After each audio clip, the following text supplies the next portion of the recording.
नाशकातला विकृत भोंदूबाबा अशोक खरात याच्याशी संबंध असल्यामुळे रुपाली चाकणकर यांना अखेर राज्य महिला आयोगाच्या अध्यक्षपदावरनं पाय उतार व्हावं लागलं। अशोक खरात यानं महिलांचं लैंगिक शोषण केल्याचं समोर आल्यानंतर गेल्या 2 दिवसांमध्ये रुपाली चाकणकरांनी महिला आयोगाच्या अध्यक्षपदाचा राजीनामा द्यावा यासाठी विरोधक प्रचंड आक्रमक झाले होते।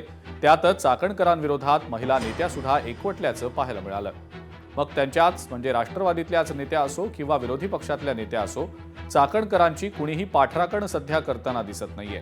उलट चारही बाजूंनी त्यांच्यावर टीकेचा भडीमारच होतोय।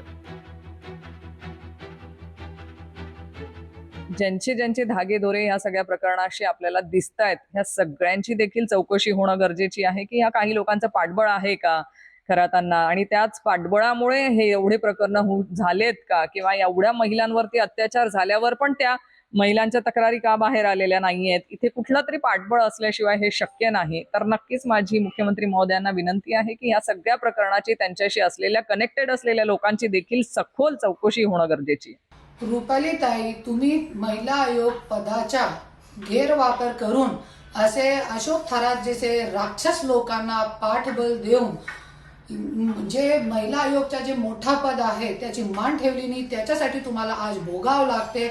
याच्यामध्ये कोई महिला म्हणून तुम्हाला सॉफ्ट टार्गेट करत नाही। जे तुम्ही केल्यात ते तुम्हाला भोगावं लागलं। पूजा चौहान, गौरी गर्जे, करुणा मुंडे, रेणू शर्मा इतके लोकांची तुम्ही म्हणताय की खरातचे बद्दल ते तुमचे गुरु होते आणि तुम्हाला त्यांच्याबद्दल काहीच माहित नाही होता। कारवाई तर झालेलीच आहे आणि ती होत राहील।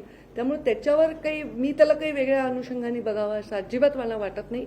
मी त्याला अशा प्रसंगाकडे बघते की अशी समाजामध्ये घडणारे घटना आहेत। फक्त एखाद्या राजकीय व्यक्तीबद्दल ती घटना आहे तर त्याला एक वेगळं डायस असतं आणि मला वाटतं त्यांनी राजीनामा दिला आहे आणि आता बाकीचे त्यांचे पक्षश्रेष्ठी आणि राज्याचे प्रमुख लोक याची चौकशी करतील। जोपर्यंत संवैधानिक पदावर चाकणकरबाई होत्या तोपर्यंत याचा तपास होऊ शकला नसता।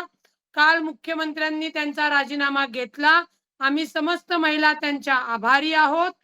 आता चाकणकरांना अटक करणं गरजेचं आहे। त्याची ही जी मालमत्ता आहे त्या मालमत्तेची सुद्धा चौकशी होणं गरजेचं आहे। चाकणकरांच्या पण मालमत्तेची चौकशी होणं गरजेचं आहे।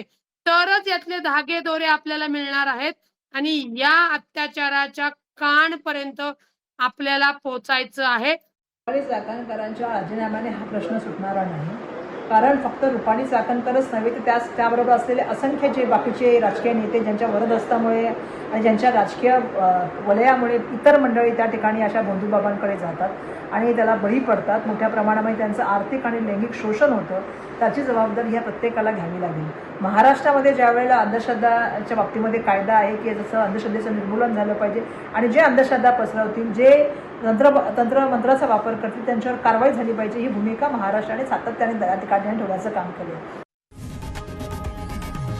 लोकशाही मराठी ऐका, पहा, जागरूक रहा।